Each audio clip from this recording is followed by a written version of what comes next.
There is no guarantee, no ultimate formula for success. However, a resolute and resourceful leader understands that there are a multitude of means to increase the probability of success. And that's what it all comes down to, is intelligently and relentlessly seeking solutions that will increase your chance of prevailing in a competitive environment. When you do that, the score will take care of itself. And this is an excerpt from the book we're going to talk about today, The Score Takes Care of Itself, by Bill Walsh, Steve Jameson, and Craig Walsh. Welcome to Performers, the podcast that takes you into the minds of the world's most extraordinary athletes, coaches, and performers. We're your hosts. I'm Dr. Greg Young, and you've just heard from Dr. Duncan Simpson. And as sports psychology experts, we'll guide you through the pages of their autobiographies, revealing the mindsets, strategies, and habits that propelled the world's best to the pinnacle of their fields. Now, this deep dive into the lives of such exceptional individuals is no small feat. Each episode represents over 20 hours of our expert analysis, condensing entire autobiographies into concentrated insights. You not only gain the collective wisdom of these elite performers, but also access to over 30 years of our professional expertise in sports psychology. By listening to this, you're saving countless hours while accessing the distilled wisdom and proven strategies of the best in their fields. On Performers, we'll help you connect their life-changing lessons with your personal and professional goals, offering you an accelerated path to personal excellence. Join us to feel inspired, motivated, and ready to tackle your goals with the guidance of those who have successfully walked the path before you. Duncan, what are our listeners going to get out of this episode? In this episode of Performers, you will discover the art of setting and maintaining a high standard of performance in every aspect of your work, inspired by Bill Walsh's philosophy. You'll learn the importance of resilience in leadership from Walsh's experience of setbacks and his methodical approach to overcoming challenges and achieving success. And you'll explore how to cultivate a positive and inclusive organizational culture where every member feels valued, drawing from Walsh's emphasis on teaching, mutual respect, and a collective pursuit of excellence. So, Bill Walsh is a name that maybe some of our non-US listeners might not be too familiar with, but who are we talking about today? Well, Bill Walsh, he served as the head coach for the San Francisco 49ers, as well as Stanford University, during which time he popularized the West Coast offense. He didn't get his first pro head job until he was 47 years of age, but Walsh went 102, 61-1 with the 49ers, winning 10 of his 14 postseason games, along with 6 divisional titles, 3 NFC championships, 3 Super Bowls, and he was named NFL Coach of the Year in 1981 and 1984. In 1993, he was elected to the Pro Football Hall of Fame, and he's widely considered, Greg, as one of the greatest coaches in NFL history. Unfortunately, Coach Walsh passed away from leukemia in 2007, and this is not a traditional autobiography because it was a culmination of interviews with Steve Jameson and also contributions from his son, Craig. But it's an amazing book that distills his leadership philosophy, and I highly recommend you buy the book. I believe we're all leaders of one degree or another, and without doubt, there are lessons for everyone listening to improve their lives. Greg, we do this podcast because we believe in using history as a form of leverage, and the ideas in this $20 book literally could change the course of your life or your business. It's that good. There isn't too much about his upbringing or his family, but we'll jump right into his background with his dad. The guy who set the standard for me was my father. Dad knew what it meant to really work hard, and he did. William Archibald Walsh never went past 8th grade, scrambled around as a young man to make money, and came through tough times, including the Great Depression. He struggled to make a living for his family, but showed me what a man does when he has a job to do. He goes out and he does it. During the Depression, my father was paid 31 cents an hour to work 10 hours or more at the assembly line of the huge Chrysler plant near our small house in South Central Los Angeles. That didn't pay the bills, so he set up a little auto body repair shop in our garage, where he worked after he got done working at the plant, late at night and on the weekends. When I was a teenager, I had to work with him on many of those evenings and weekends, long hours into the night helping him out. I hated it, but he taught me the connection between hard work and survival. between survival and success. His work ethic became my work ethic. He paid a tremendous price for his willingness to work.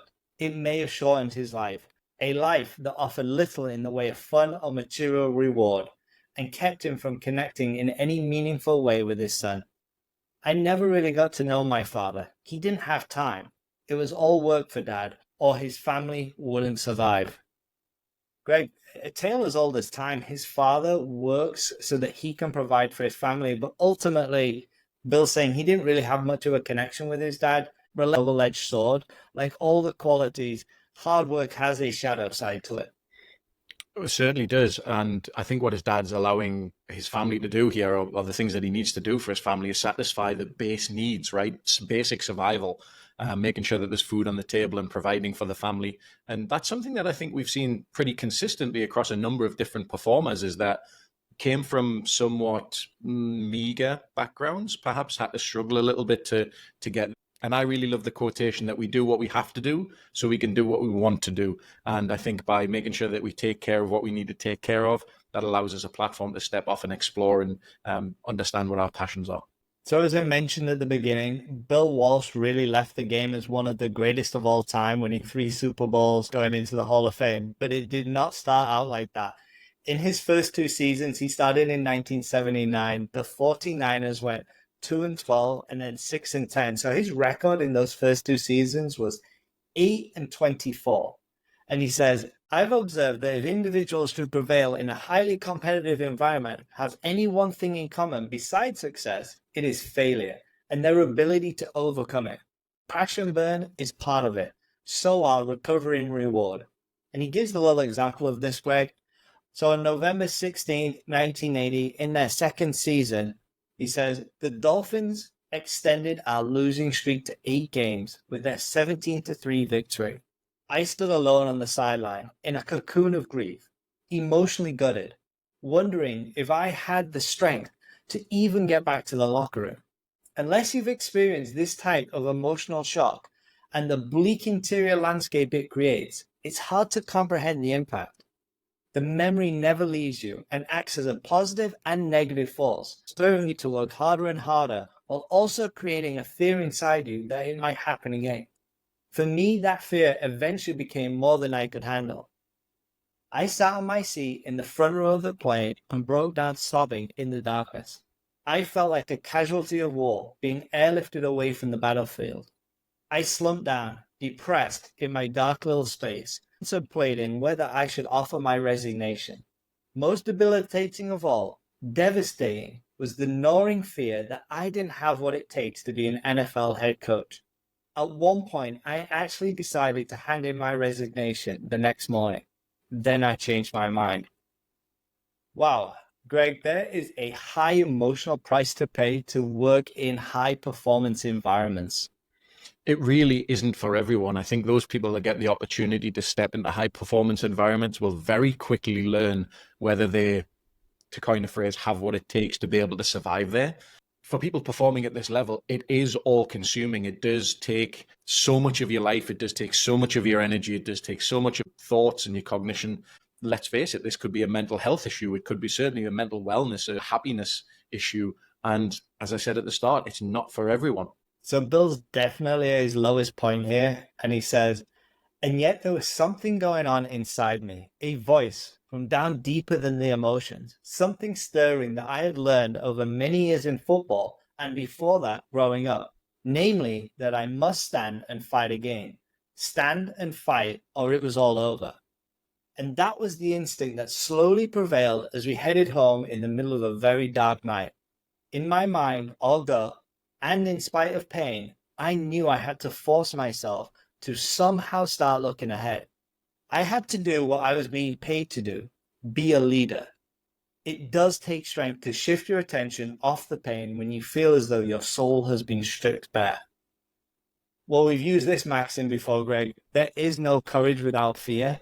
And he is soul searching here, but he's finding courage from somewhere deep within. What I really like here is that he seems to be simplifying things. What is it that I'm being paid to do? What's my job?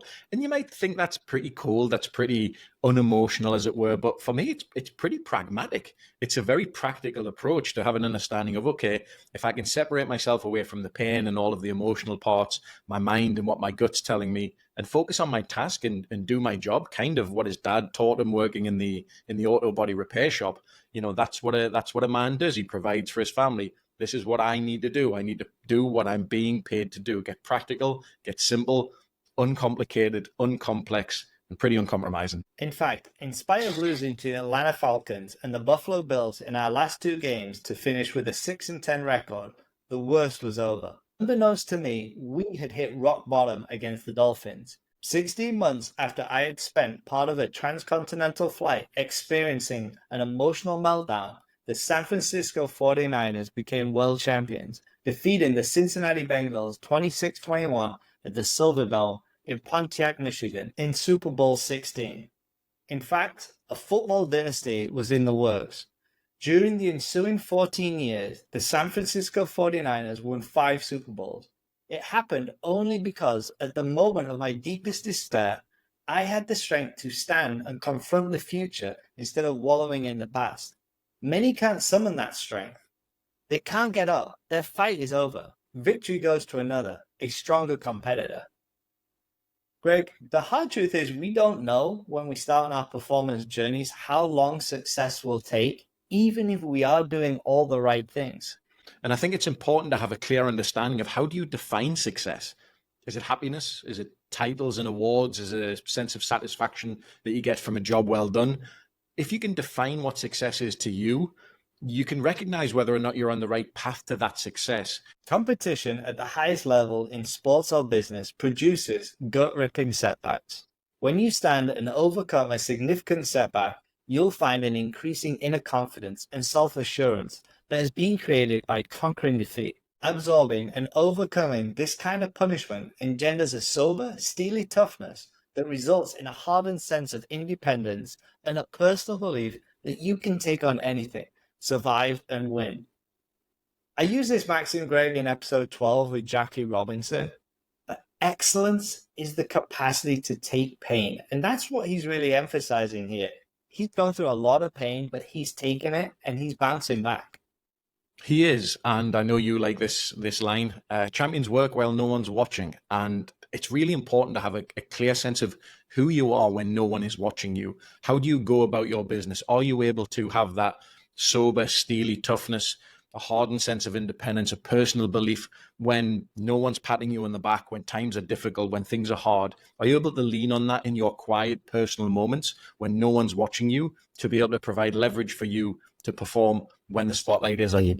So what kind of organization was Bill Walsh walking into when he left Stanford University? He says, "That's what I faced on my first day of work, an organization in turmoil, a team whose roster of talent was paper thin and tattered, a future that seemed dismal, in part because in spite of our 2-14 season the year before I arrived, I didn't even have a first-round draft pick. Emblematic of the organizational dysfunction were the organization's substandard headquarters and training facility.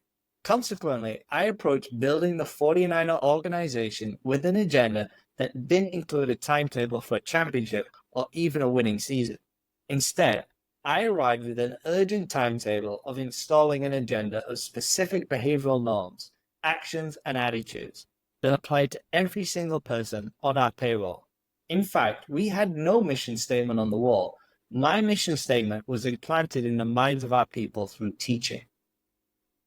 I love the maxim that I continue to use, that performance is a set of problems waiting to be solved. And it seems like he has a lot of problems that need to be solved walking into that organization. It is in absolute disarray. What he's doing by realizing that this organization is in disarray, as you say, is to set some small, relatively tangible goals. We're going to start here, and this is going to put us on the path, start our journey towards where it is we want to go. Then as we start to achieve these goals, this allows us to then reconceptualize, reposition ourselves and move maybe towards that championship being the shining light, the shining beacon. But I think establishing a mission and a set of behaviors that align with that mission is a very, very important first step. And if you're working in an organization where there either is a lack of mission or a lack of vision, or people within that organization can't pretty readily recite that, then that's something that needs to be addressed. Everyone needs to have a clear understanding where it is we're going and what we're trying to achieve. Yeah, it's interesting. He said they had no mission, but he had what he called the standard of performance. So I think it's just different words or different synonyms, as it were. And let's hear a little bit about how he went about the work. Because to put it bluntly, I would teach every person in the organization what to do and how to think. The short-term results would contribute both symbolically and functionally to a new and productive self-image and environment, and become the foundation upon which we could launch our longer-term goal, namely the resurrection of a football franchise. For me to do this, I had to have autonomy, the power to quickly make decisions in all relevant areas. Team owner Eddie DeBartolo understood this and made me general manager soon after I became head coach. Equally important, he let everyone in the organization know that I was the boss and that he would not undercut my authority. This is really quite forward thinking of the owner, Eddie, that he is not only installing Bill Walsh as the head coach, but also the general manager. And unlike a lot of team owners, he's going to give Bill Walsh complete autonomy to make a lot of big decisions. I think if I was going through and editing this, I might maybe take out the autonomy and replace it with trust, because I really think that's what he's speaking about here. Yes, of course, autonomy to make your own decisions and kind of be captain of the ship. For an owner to go in and put essentially a head coach in the position of head coach and general manager screams that he has trust that he's got what he needs to be able to run the organization effectively. So in this next section, we're going to hear about how to craft, or how Bill Walsh thinks about crafting a philosophy.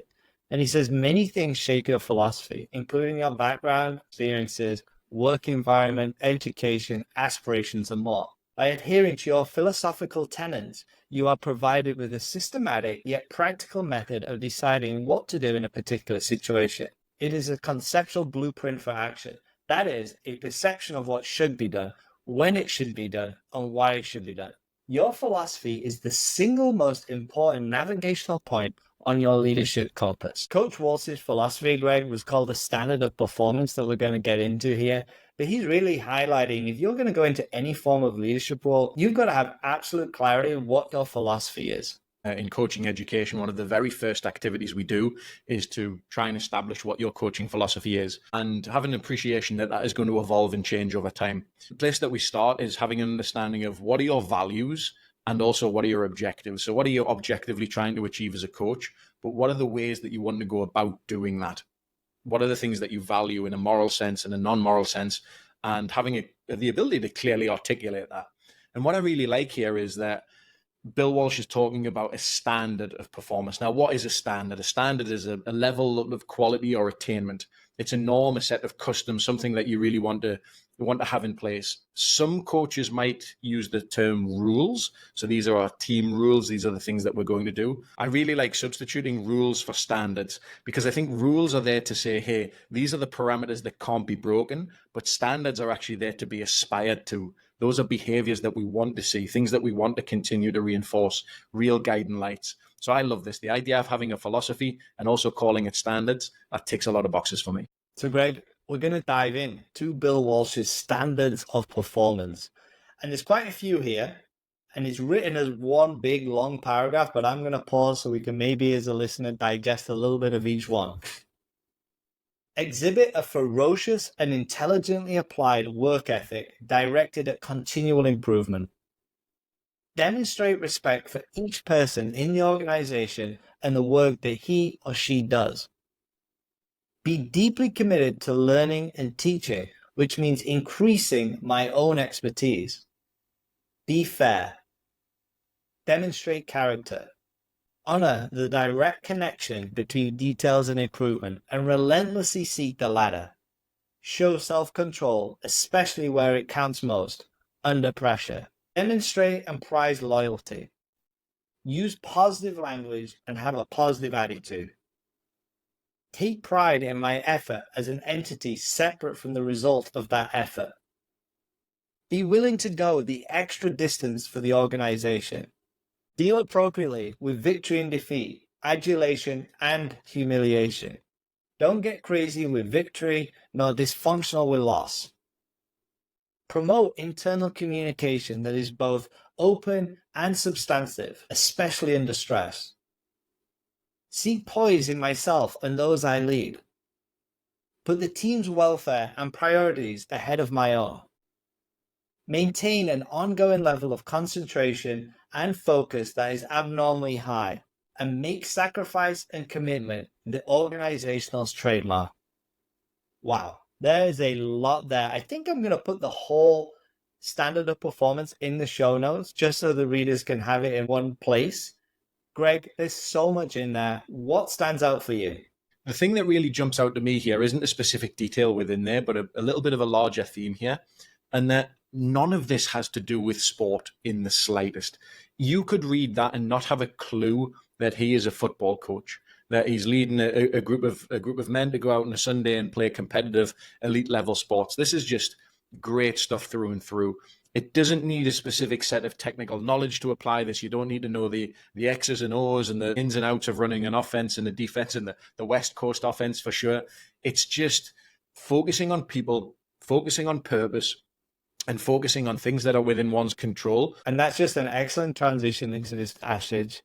In pursuing this ideal, I focused our personnel on the details of my standard of performance, trying to achieve it, rather than how we measured up against a given team, i.e. the score. Let the opponent worry about that, was my thinking. Consequently, the score wasn't the crushing issue that overrode everything else. The record didn't mean as much as the season progressed, because we were immersed in building the inventory of skills, both attitudinal and physical, that would lead to improved execution. I directed our focus less to the prize of victory than to the process of improving, obsessing perhaps about the quality of our execution and the content of our thinking. That is, our actions and attitudes. I knew if I did that, winning would take care of itself. And when it didn't, I would seek ways to raise our standard of performance. During this early period, I began hiring personnel with 4 characteristics I valued most highly: talent, character, functional intelligence, beyond basic intelligence, the ability to think on your feet quickly and spontaneously, and an eagerness to adopt my way of doing things, my philosophy. Eventually, within months, in fact, a high level of professionalism began to emerge within our organization. The 49ers' self-perception was improving. Individuals began acting and thinking in a way that reflected pride and professionalism, even as we continued to lose games. People want to believe they're part of something special, an organization that's exceptional, and that's the environment I was creating in the early months and years at San Francisco. So Greg, hiring people is incredibly difficult. The saying goes, Jesus only had to hire 12 people, and even one of those ended up stabbing him in the back. And we're hearing his philosophy on hiring, but we're talking about what I would call, the term is self-determination.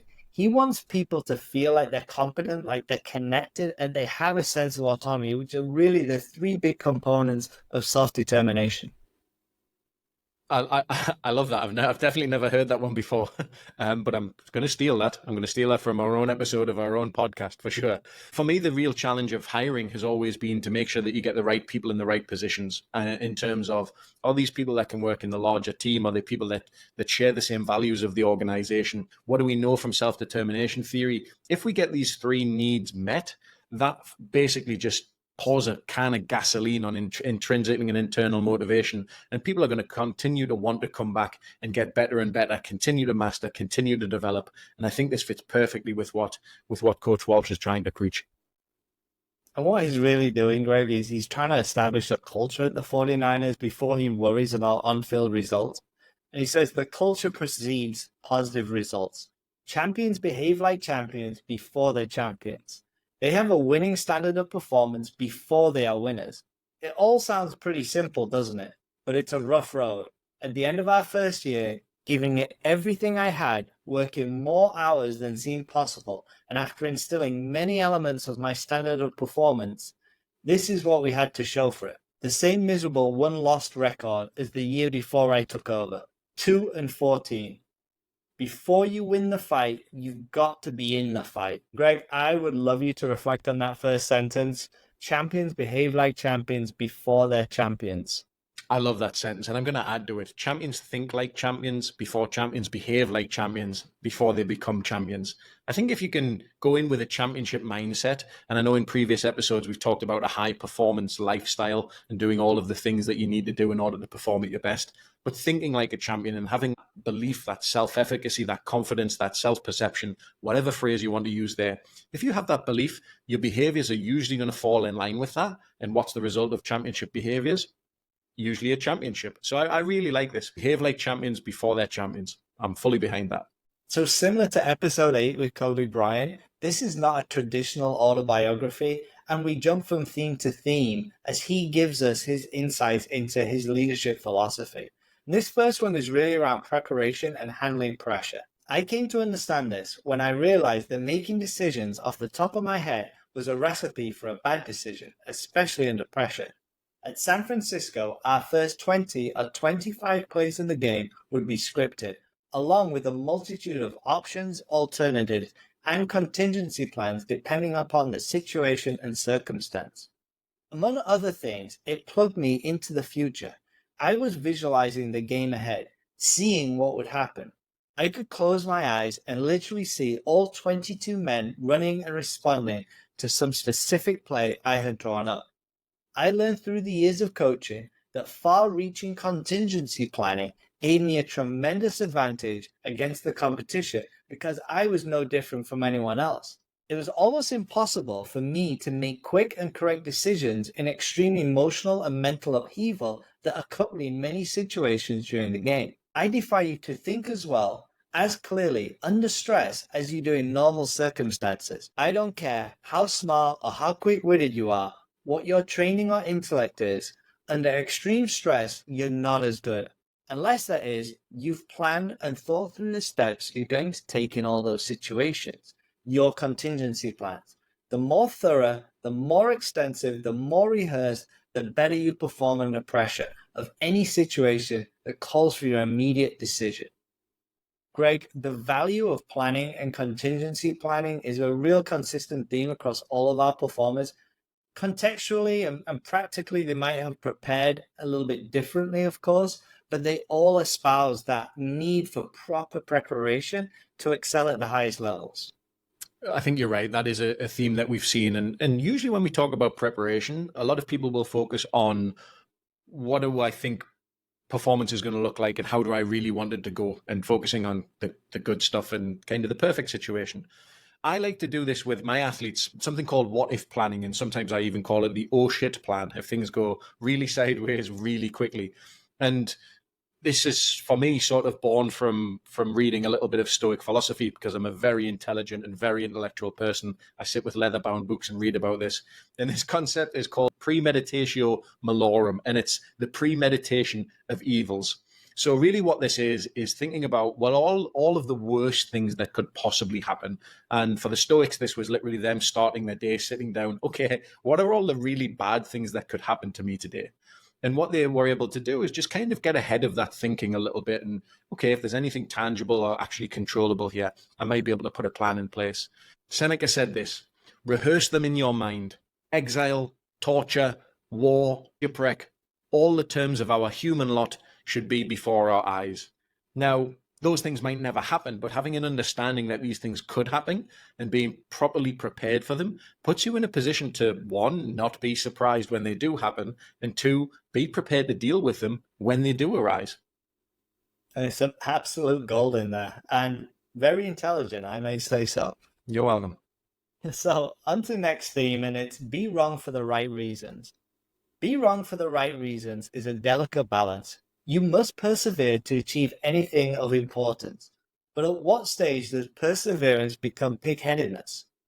When does your unwavering determination to do it your way, what you deem the right way, take you and your organization off the cliff? We all have in our mind inspiring examples of individuals who persevered beyond the point of reason and common sense and prevailed.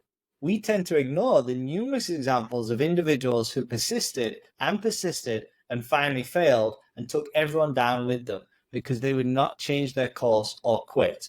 We ignore them because we never heard about them. Failure rarely garners the amount of attention that victory does. So, Greg, for me, a classical connection to psychology would be commitment and consistency bias.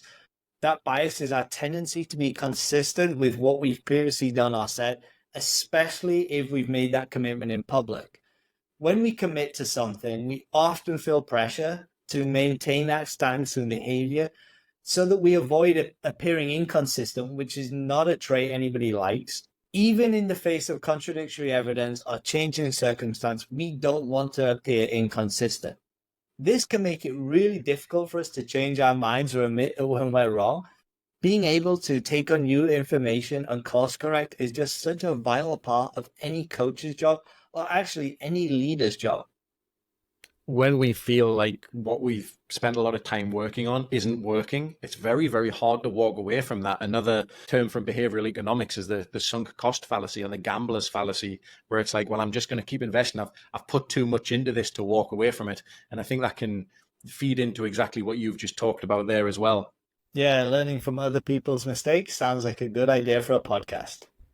So the next section is attention to detail, which probably isn't a theme that would surprise anybody. While it is critically important to concentrate on the smallest relevant aspects of your job without losing sight of the big picture, it is easy to become so completely overwhelmed by ongoing setbacks that you start focusing on issues completely extraneous to the improvement in an attempt to keep from having to look at the extractable problems. Of course, it's an easy trap to fall into.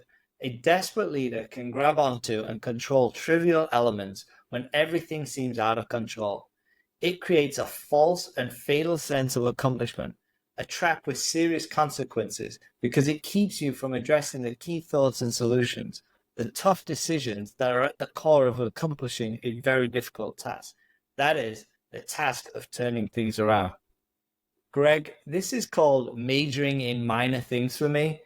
It's when leaders really start focusing on these minute details that really don't matter instead of addressing the major issues. This is called procrastination for me. This is something that I'm incredibly good at, right? Figuring out what are the things that I absolutely don't need to do that all of a sudden become a massive priority when I've got something bigger facing me, something that's a bigger challenge, something that's more important. I will work tooth and nail to work around it and figure out something else. I think this is for most people a natural thing to not run away from the bigger issues, but to try and find ways to deflect. And it's probably a little bit of a self-preservation thing. And one of the really important things you cannot neglect as a leader is feedback. And Bill Walsh says, if you're growing a garden, you need to pull out the weeds, but flowers will die if all you do is pick weeds. They need sunshine and water. People are the same. They need criticism, but they also require positive and substantive language and information and true support to really blossom. If you're perceived as a negative person, always picking, pulling, and criticizing, you will simply get tuned out by those around you. Your influence, ability to teach, and opportunity to make progress will be diminished and eventually lost. When that happens, you become useless, a hindrance to progress. When your feedback is interpreted as a personal attack rather than a critique with positive intentions, you are going backwards. Constructive criticism is a powerful instrument essential for improving performance. Positive support can be equally productive. Used together by a skilled leader, they become the key to maximum results. Most of us seem to be more inclined to offer the negative. I don't know why. It's easier to criticize than to compliment. Find the right mixture for optimal results. Greg, I think there's just a lot of common sense here around how to give feedback and how to mix both the positive and also the criticism, if I was to say that word. I think correction might be a better word here than criticism. I think criticism, just by its very nature, sounds like a negative thing, but really what is criticism? It is to provide a critique, which is just an observation, an unpicking and unpacking of something. But 9 times out of 10, people are going to go down a negative route with that. But what I really like here is that ability to separate the person from the behavior, the person from the performance. Provide negativity, if that's the word that you want to have, criticism, correction, instruction, whatever it is, around the behavior, around the performance, because those things are actually pretty easy to correct and pretty easy to realign with what it is that we're trying to achieve. If you're attacking the person, then that's an entirely different thing and a much more difficult thing to change, and pretty likely to actually blow up a relationship. So being able to focus on, okay, well, what are the behaviors and how do I want this person to correct them, while providing them with the information relevant to doing so, that's where we're going to see optimum results. So being a leader is a pretty privileged position to be in, and you get that opportunity to give feedback, as Bill Walsh just highlighted. And his next section is called Be a King Without a Crown. Even though I had virtually complete autonomy through most of my 10 years as head coach of the 49ers, I was never called Coach Walsh. In fact, everyone in the organization was addressed by their first name, including me. I wanted no barriers such as rank or title to clog up productive interaction. No chain of command to produce a sense that instead of a real team, we were just a collection of isolated individuals on a totem pole of power belonging to a small independent unit. Rank, titles, or inferred status can impede open communication in an environment where people thrive on helping one another. Former UCLA basketball coach John Wooden always urged, be more concerned with finding the right way than having it your way. When you reach that point, when someone in your organization comes up with an idea better than the one you've been extolling for weeks or months, and it makes you happy, you're an authentic communicator and collaborator. A leader who just wants to hear yes is like a child who only wants to eat candy. Listen and learn isn't a bad motto. Neither is listen and lead. A great idea can come from absolutely anywhere, and it's amazing, Greg, what can happen when it doesn't matter who gets the credit for success. Great ideas are great ideas, and I have no idea what the actual number would be, but I imagine it's pretty close to infinity of the number of great ideas that have just died on the vine because people haven't felt empowered enough to be able to express those great ideas and share them with leaders or people that could actually have a really positive impact on implementing those ideas. And I think being open to having ideas come from anywhere can lead to that almost challenging and uncomfortable environment in a sense, but a really productive one. And he says, personally, when I sensed from time to time that our team or staff was getting uncomfortable, I wasn't afraid to exercise whatever acting skills I could summon. During a practice that was lacking high energy or laser-like focus, I might suddenly just let my emotions boil over, throw down my clipboard, chew out an assistant coach. They knew what I was up to. Rarely would I get personal or do any damage. It was somewhat of a contrived outburst that served like a snarl of a tiger when you get too close to its cage. Used sparingly, it is an effective leadership tool. There are times, of course, when a snarl must be replaced with a bite, when you are not acting, but instead taking serious action. This is really similar to what we heard from Pat Summitt in episode 5 and 6, and how she was in complete control and used her acting skills to elicit the ideal emotional response she wanted from her players. And we're seeing this acting from Coach Walsh too. We are. I think that's a great callback to coaches are playing a role too and really have to embody the characteristics needed to play their quote unquote role successfully. Bear in mind the name of this podcast, it's performers, right? We're talking about people that perform in lots and lots of different roles. That's not just the role of the athlete, of the sports person, but coaches are playing that role too. They have to have their game face and their persona and the tips and tricks that they need in order to perform at their best, no matter the circumstances. And this is a great example from Bill Walsh here. And as Coach Walsh said, sometimes you snarl and sometimes you bite. And this is a great example here. He said, one year during practice at our training camp in Rockland, California, a rookie lineman, a muscular and swaggering guy trying out for the squad, broke through the offensive line and got to Joe Montana. At that point, he knew what to do, namely nothing. You do not make contact with that quarterback during practice drills or plays. This fellow didn't follow the rule, apparently to show us what a great tackler he was, or maybe he was just stupid. He proceeded to deck Joe with a vicious hit. It's not overstating it to say this guy put our whole season on the line for an instant. I fired him right there. Before Joe even got back up on his feet, get that son of a bitch out of here, I yelled at the assistant coach. Right now, don't even let that son of a bitch take a shower. Sometimes you snarl, sometimes you bite, sometimes you smile and give a thumbs up.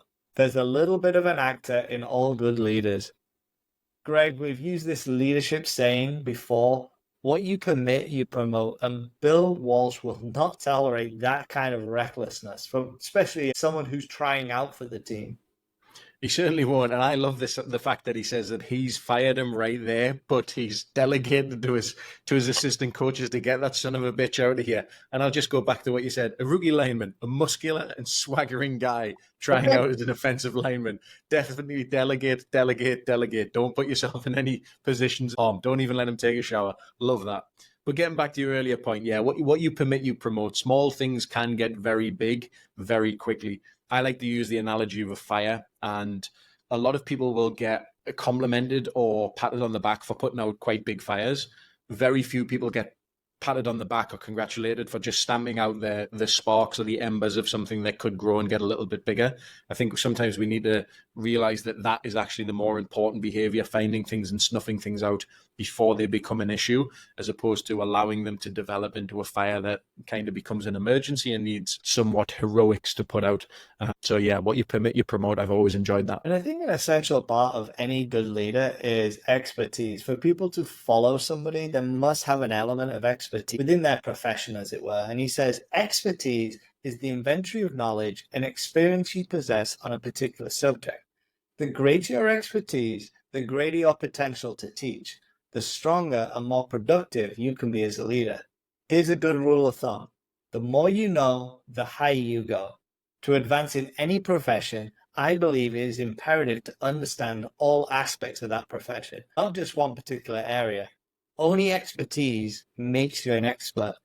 Greg, as we mentioned at the start, the purpose of this podcast is for you to literally enhance your own expertise by simply investing your time with us and learning from the collective wisdom of the very best who have been there before. That's the purpose of this podcast, is to enhance your expertise. Those people that can take this information and then apply it in their context. Expertise is great, but the application of expertise, that is a real game changer.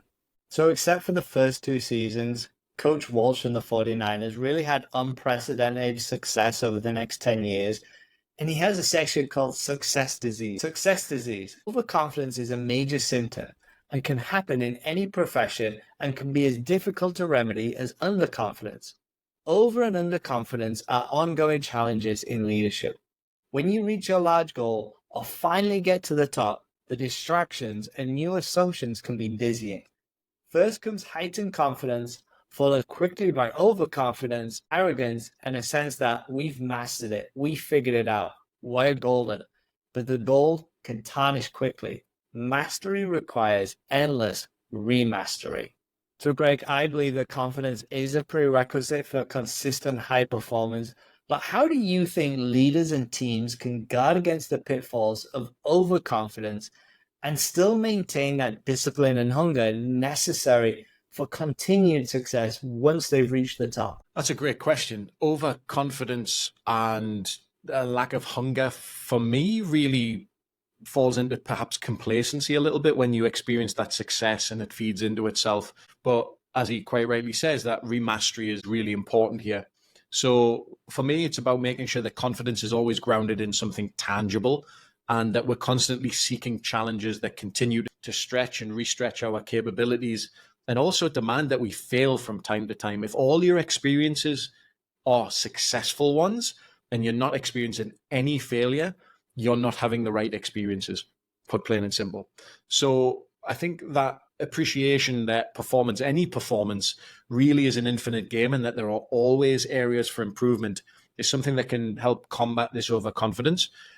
If you're not getting better, I guarantee the people, the opponents, the teams around you are getting better. So even if you think you're not going to be facing the same challenge next time, you're going to be facing a different challenge and you're going to be confident in a game that no longer exists. And when we think about and we define confidence, we often think about it as a belief in ourselves. And one thing that we can have belief in, a consistent belief in, is our character and understanding our character and who we are. And one of his sections is called character. And he says, it's worth remembering that some individuals have situational character. Their attitude and subsequent performance are linked to results, good results. great attitude. Bad results, bad attitude. Some define character as simply aspiring to high ideals and standards. I disagree. Many people have lofty aspirations. Unfortunately, aspiring isn't enough. You must also have the strength of commitment and sacrifice to adhere to those standards and ideals in both good times and bad. Ronnie Lott, a 49er defensive back who had been an All-American at USC, was a model player who had no trouble adhering to high standards, regardless of the circumstances. In doing so, he brought others on the team up to his level. This quality of character was equal in its own way and as important to us as his Hall of Fame talent. Ronnie drove others to sacrifice at his level by setting extreme personal standards of physical intensity and concentration for himself in practice, especially in practice where it can be tempting to coast. He simply demanded maximum effort and effective execution from himself at all times and refused to quit until it was achieved. Greg, a term that stuck out for me in that section is sacrifice. I know you've talked about investment over sacrifice in previous episodes. The term sacrifice almost has a negative connotation, like you're going to lose out on something. But the best performers are just able to understand when and how to prioritize. And that for me is key. Prioritize. What are your values? What's important to you? And really, what are you willing to do to get there, wherever there is for you on your personal journey? Sacrifice in the common parlance is going without something, essentially not doing something.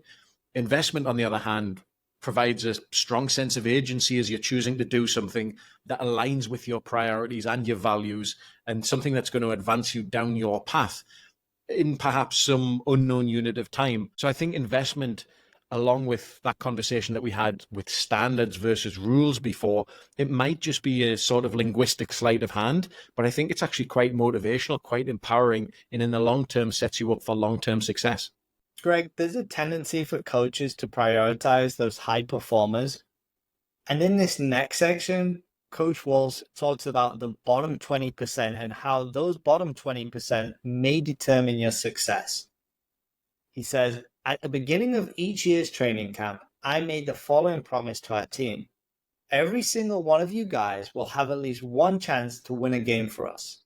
I ask you to prepare for that opportunity with the attitude that it's a certainty, not a possibility. Prepare and be ready when your time comes, because it will come. It was more important for the bottom 20% who were more likely to feel overlooked, unimportant, and unattached to our organization. For reasons I've never quite figured out, the bitching of the bottom 20% often overshadows the positive enthusiasm of the other 80%. I always thought it should be the other way around, but it isn't. The whiners seem to have a disproportionate impact. Greg, I like what he's doing here by highlighting what we would call role clarity to allow everybody to know they are part of this success. Yes, and if we consider the benefits of role clarity for a moment here, what we see is a shared understanding of what's needed from everyone to reach a desired end state, in this case, to win games. The opposite of role clarity is what we call role ambiguity, and this is a land in which uncertainty and performance losses can quite easily occur due to a lack of commitment or a lack of perceived agency to do something, or even ownership, leading to something what we call social loafing. So I'm going to use an example and give people a little glimpse behind the curtain of what it's like to live with you in our grad school days. So me and you like to play a game in the kitchen that was called Dish Jenga. And this was basically where we piled up dirty dishes as high as we could get them without them collapsing, with the hope of someone else is going to take care of it. This is classic social loafing. But this was a case of, okay, well, someone else is going to end up doing the dishes, therefore I don't have to worry about them. This isn't my role. This isn't my responsibility. That lack of perceived agency, that lack of commitment, that lack of ownership over the situations, this is exactly what we see in high performance sport too. And Coach Walsh really was a masterful communicator. And one of his sections is called Use the 4 Most Powerful Words. The most powerful way to do this is by having the courage to say, I believe in you. Few things embolden and create self-confidence in a person like hearing those words from an individual whose judgment he or she respects. While he came to us with great confidence and competitive instincts, Joe Montana didn't envision 4 Super Bowl rings in his future. nor that he would become a shoo-in for the NFL Hall of Fame. Regardless of the opinion Joe Montana had about his future when it came to Super Bowl rings, I let him know in word and deed that I believed in him, his potential, and his value to our team. I want to be clear that Joe believed in himself very much. My role was to reinforce and expand that confidence and teach him how to translate it into performance at the highest level. As a leader, you must have the strength to let talented members of your organization know you believe in them. Nurture their belief in themselves. Teach them what they need to know, and then watch what happens. And always keep this in mind. No one will ever come back to you later and say, "Thank you for expecting too little of them." Greg, how does expressing "I believe in you" impact an individual's performance? Those are four very powerful words, and here's why. When we break down confidence and have an understanding of what the sources of confidence are for an athlete, one of those is verbal persuasion. And that is basically being told that you can do something, whatever that something is. It might be something very situational specific. It might be something a little bit more general. But what plays an important role here is the expertise of the persuader, as it were. So if we take that into this example, let's say it's an American football player, let's say it's a quarterback that's struggling to complete a pass. If I see them in practice and I have a quiet word with them and say, "I believe in you," that's probably not going to have that big of an impact on their confidence because I have no expertise in football. I can't throw a football. I've never taken a competitive snap or been in a competitive game. I simply don't have that expertise. But if Bill Walsh delivers exactly the same information, "I believe in you," that expertise, that experience, that background, that knowledge, all of that plays a huge role in building up that athlete's confidence. So it's not just the message, but also who that message comes from. And one athlete he talks about that he did have absolute belief in was Jerry Rice. Jerry Rice was something truly remarkable. He had functional speed, fantastic moves, and hands that were as pure as a surgeon's.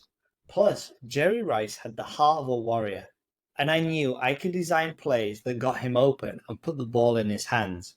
I can still remember the excitement I felt thinking about it as I watched him during the sports highlight show in Texas.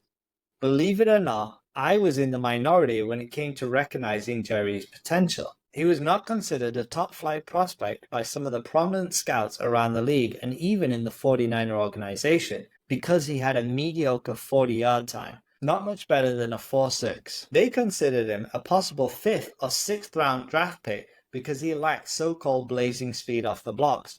I was strongly advised not to waste our number one draft choice to pick him. That was conventional wisdom. I knew better, looked beyond his so-so time in the 40, ignored the advice I'd been given, and focused on his outstanding speed and moves from 15 to 50 yards.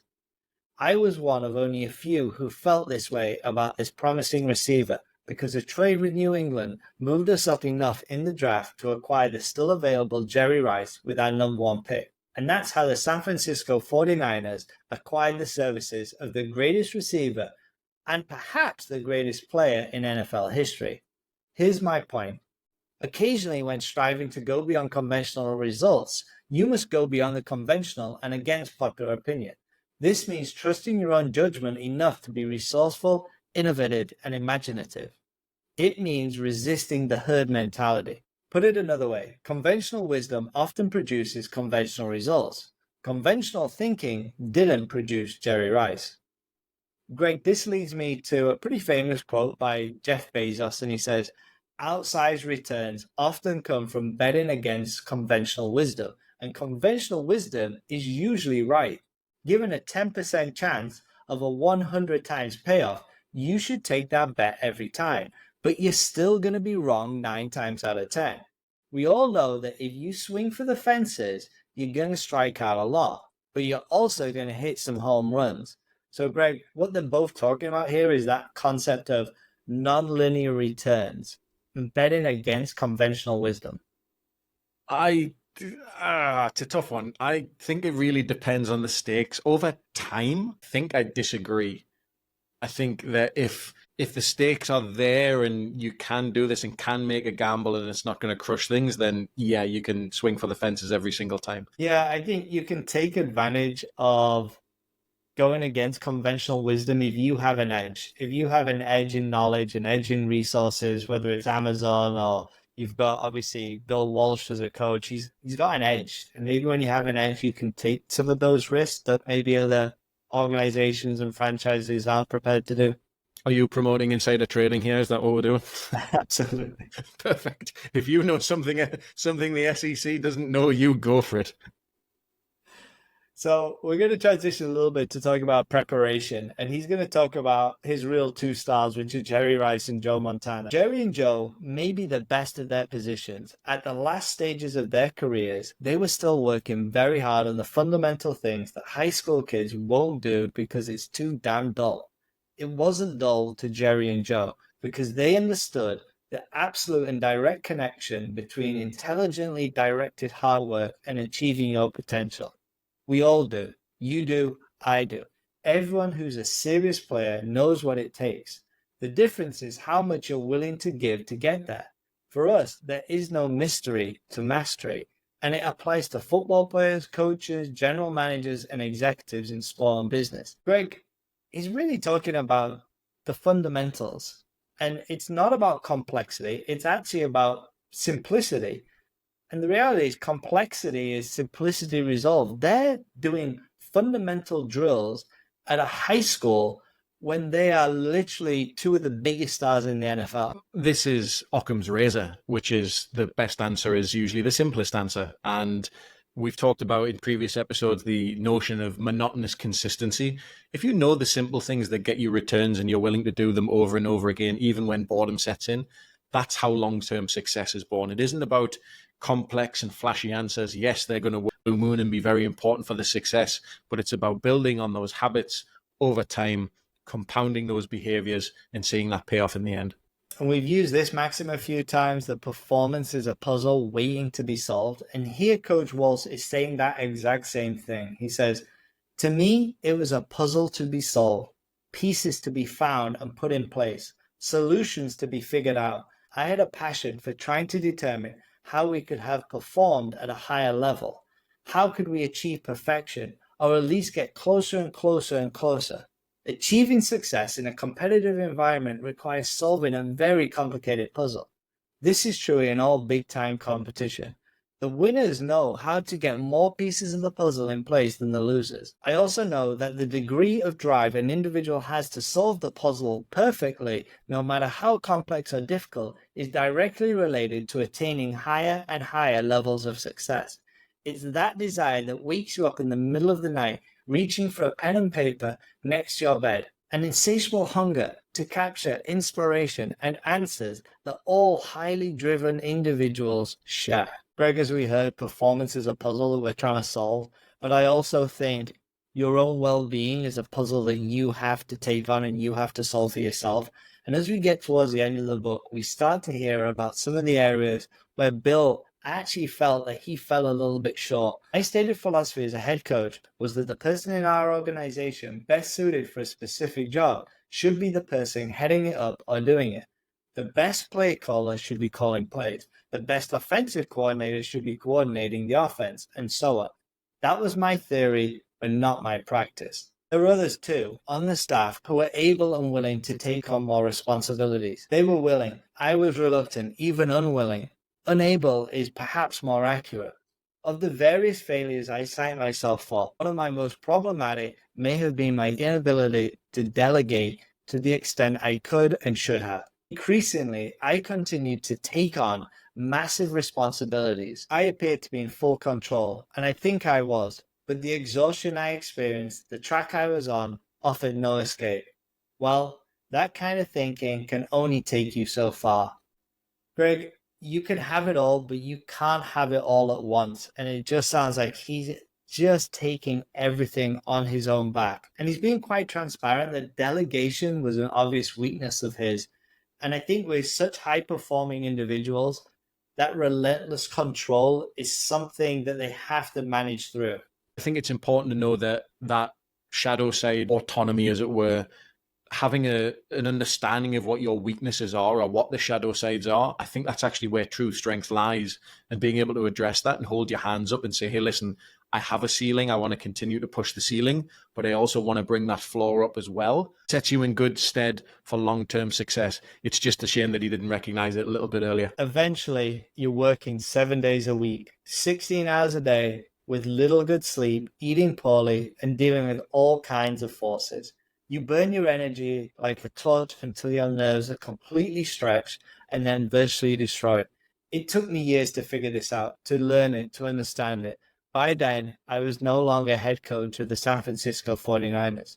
During my last season as head coach, I began suffering from emotional and mental exhaustion brought on by the demands and pressures of my job that had been building up in my mind for several years. The inner toll this took is indescribable. It became almost torturous and manifested itself during the last months in my becoming increasingly sentimental about things and at times tearful. All of it was, of course, related to exhaustion. I would frequently be on the edge of breaking down in tears and starting to protect myself to keep it from happening. Consequently, I decided I had to retire at the end of the season. Greg, it's pretty obvious that he is suffering from burnout. There's no other way to put it. What tips do you have for anyone listening that might be close or might be feeling they're on the edge of burnout? I think if you leave burnout too long, it kind of becomes that fire that grows out of control and needs a somewhat heroic effort to deal with. But if you can start to manage a few of these smaller fires or little sparks, embers, as it were, as they start to appear, you're in a much better position for long-term success. So how can you go about managing a few of these things? Maybe it's time to go back and revisit that philosophy or your standards and get a clear understanding of what are my values, what's my quote unquote why am I doing this, what am I hoping to achieve, are my behaviors aligned with that purpose, those values, those standards, that philosophy? And if they're not, it probably just takes a little nudge to get things back on track. Ultimately, a relentless pursuit of anything will come at a cost. I was suffering from the emotional and mental exhaustion of having been at various times head coach, president, general manager, offensive coordinator, and play caller, in addition to having other unofficial titles and responsibilities for various parts of the decade. But much of it had to do with that ultimate unattainable expectations and my inability to deal with the prospect of failure. All of it put together became too much. In my early days, I did this too. I firmly believed that if I took care of my job, the score would take care of itself. When it didn't, I worked even harder to improve my coaching and elevate the standard of performance of our team. This was one of the reasons I drove myself so relentlessly.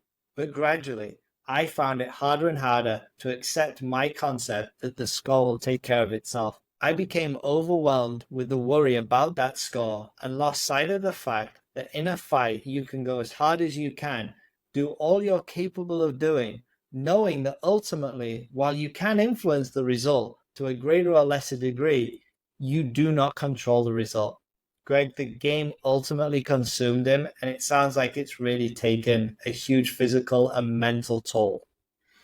Unfortunately, experience gives the test first and then provides the lesson. And I think that's what's happened here. Some great reflections on a really long and illustrious career, but the lessons that he's learned perhaps could have put him in better stead for a little bit of a more pleasant time, as it were.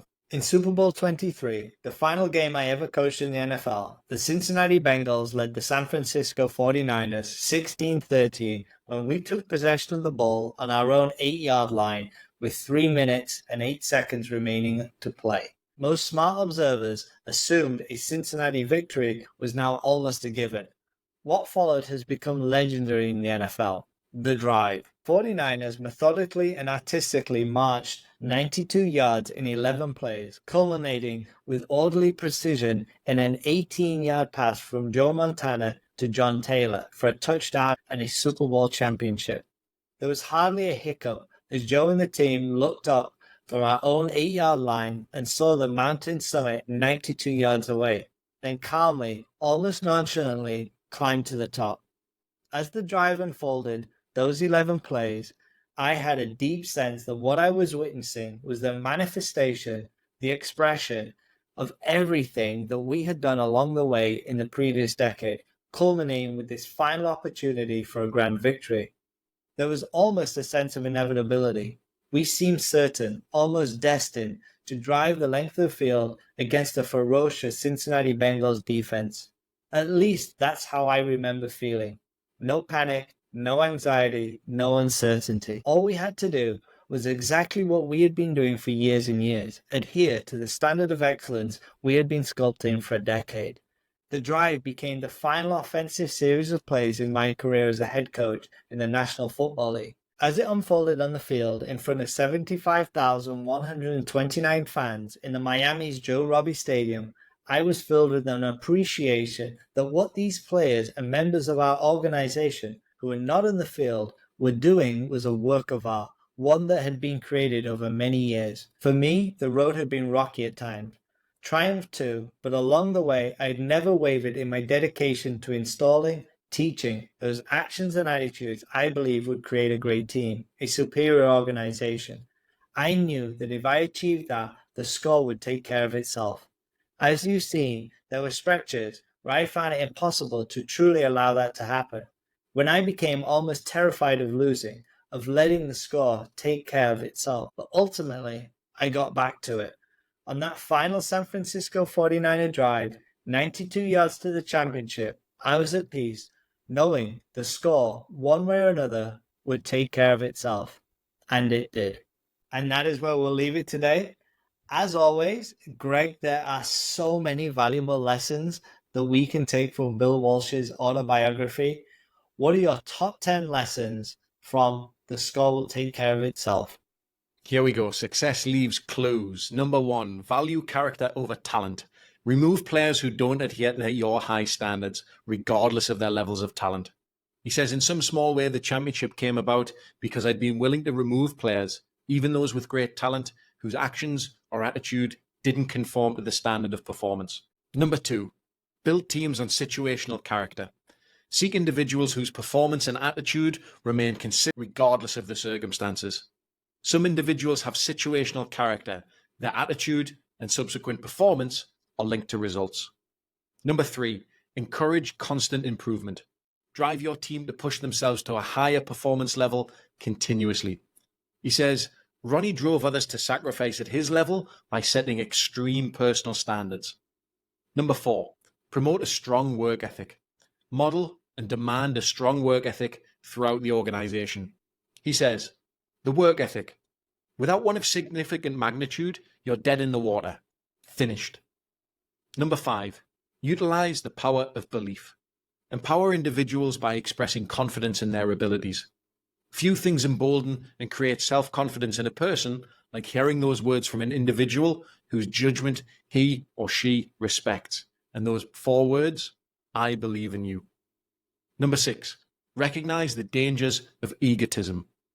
Differentiate between a healthy ego and a harmful arrogance. Egotism is something else entirely. It's an ego that's been inflated like a hot air balloon. Number 7, ensure fair treatment of all team members. Pay attention to the less noticed 20% of your team. Their engagement is crucial. He says, rather, it was the bottom 20% who were more likely to feel overlooked, unimportant, and unattached to our organization. Number 8, challenge conventional wisdom. Trust your judgment and be willing to go against the grain. Conventional wisdom often produces conventional results. Conventional thinking didn't produce Jerry Rice. Number 9, manage extreme effort wisely. Balance pushing for peak performance with avoiding burnout. Extreme effort requires extreme prudence. And finally, number 10, maintain professional and personal balance. Avoid becoming consumed by work to the detriment of your health and personal life. Bill says, I was suffering from the emotional and mental exhaustion of having been, at various times, head coach, president, and general manager. So Greg, like always, that's a fantastic top 10. So let's jump into what are the top 10 behaviors that we can avoid from Bill Walsh's story on our own journey to high performance. Absolutely. Let's see if we can do some addition by subtraction here. Number 1, avoid over-reliance on your top performers. Don't depend solely on key individuals. Spread the responsibilities across the team. Bill says, I continue to take on massive responsibilities. It took me years to figure this out, to learn it, to understand it. And of course, he's talking about delegation. Don't ignore the needs of every team member. Ensure that all team members feel valued and important. The bitching of the bottom 20% often overshadows the positive enthusiasm of the other 80%. Number 3, avoid failing to delegate. Delegate responsibilities to prevent leader burnout and foster team capability. Of the various failures I cite myself for, Walsh says, one of the most problematic may have been my inability to delegate. Number 4, resist becoming isolated. Avoid becoming isolated in your leadership role. Engage with your team and mentors. He says, but being mentored can also be a simply matter of keen observation, analysis, and learning by the student. Number 5, prevent egotism from taking root. Keep your ego in check to maintain effective leadership. Number 6, do not overlook the mental toll of leadership. Recognize and manage the mental and emotional toll leadership can exert. He says, it became almost torturous and manifested itself during the last months in my becoming increasingly sentimental about things. Number 7, avoid mismanaging success. Manage success carefully to prevent complacency and unrealistic expectations. Bill Walsh says the pursuit of the prize had become an exercise in avoiding pain. The expectations had become unattainable. Number 8, don't neglect team dynamics. Pay attention to how team dynamics influence overall performance. Number 9, avoid underestimating the power of words. Use empowering language to boost team morale and confidence. The most powerful way to do this is by having the courage to say, I believe in you. And finally, number 10, don't let fear of failure overwhelm you. Maintain your focus on performance without being overwhelmed by the fear of failure. I became overwhelmed with worry about that score and lost sight of the fact that in a fight, you go as hard as you can, do all you're capable of doing. Thank you so much for joining myself and Duncan on this episode. And all we can ask is that you do one thing by sharing this episode with 2 people in your network. And for that, we are truly grateful. See you next time on Performers.